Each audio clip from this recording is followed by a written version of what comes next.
வந்து பார்த்தீங்கன்னா 3வது மொழியை கற்றுக்கறனால தமிழ் அழியுது அப்படின்னு சொல்லி சொல்கிறாங்க. இது எந்த அளவுக்கு உண்மை நீங்கள் அது நம்ம தான் யூஸ் பண்ணணும். எல்லா இடத்துலையும் இங்கிலீஷ் யூஸ் பண்ணால் அப்புறம் எப்படி தமிழ் இருக்கும்? நம்ம சொல்லிக் கொடுக்குறதே இப்போ வீட்லேயுமே இங்கிலீஷாக தான் சொல்லிக் கொடுக்குறோம். சொல்லிக் கொடுக்குறப்பே தமிழும் நமக்கு இருக்குது அப்படின்னு சொல்லிக் கொடுக்கணும்.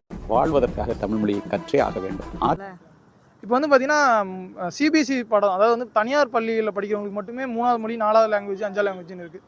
சமீபத்தில் பார்த்தீங்கன்னா ஒரு பொலிட்டிக்கலில் இருக்க ஒரு பையன் கூட வந்து பார்த்தீங்கன்னா ஃப்ரெண்ட்ஸ் எடுத்து படிக்குதோ அதை நம்ம படிச்சுக்கலாம்னு சொல்கிறாங்க. இது எப்படி பார்க்குறீங்க?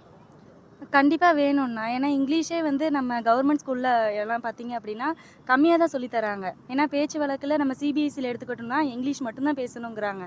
ஆனால் இங்கே கவர்மெண்ட் ஸ்கூலில் பார்த்தீங்கன்னா இங்கிலீஷும் பேசுகிறதே இல்லை அதிகம். அந்த சம்பளம் பத்தல, வசதி பத்தல, பணி பாதுகாப்புன்னு எல்லாம் போராடுற நீங்க பாடத்தோட தரம் பத்தல, சிஸ்டத்துல மாற்றம் வேணுமே அப்படின்னு எல்லாம் எப்போது போராடி இருக்கீங்க? சப்ஜெக்ட்னா சப்ஜெக்ட் மட்டும்தான் அப்படிங்கிறப்ப இன்னொரு லாங்குவேஜ் கொண்டு வரப்ப ரெண்டையும் மிக்ஸ் பண்ணி நமக்கு தமிழ் எவ்வளோ முக்கியமோ தமிழ் தான் நமக்கு ஃபஸ்ட்டு முக்கியம். அதே மாதிரி அடுத்த லாங்குவேஜையும் கொண்டு வரணும். இப்போ வந்து பார்த்தீங்கன்னா தமிழ் கற்றுக்குறோம், ஆனால் இங்கே இருக்க சில அரசுகளுக்கு வந்து தமிழ், அதாவது இருமொழி கொள்கையே போதும், 3வது லாங்குவேஜ் தேவையில்லை அப்படின்னு சொல்லி சொல்கிறாங்க. ஆனால் இப்போ நம்மகிட்ட 3வது மொழியாக இங்கிலீஷ் ஹிந்தி தேவைப்படும், 3வது மொழி நமக்கு தேவை அப்படின்னு சொல்லி சொல்லியிருக்காரு. தேவைதாங்கண்ணா, நமக்கு யூஸ் ஆகுறது தானே, நம்ம தெரிஞ்சுக்கிறனால ஒன்றும் தப்பு கிடையாது. அண்ணே நாம மட்டும் ஹிந்தி படிச்சிருந்தா இன்னைக்கு தமிழ்நாடு இந்தியாவுக்குள்ளே எப்படிங்க? நீங்கள் மும்மொழி கொள்கைக்கு ஆதரவு தெரிவிங்களா, எதிர்ப்பு தெரிவிங்களா? ஆதரவு தான்ண்ணா.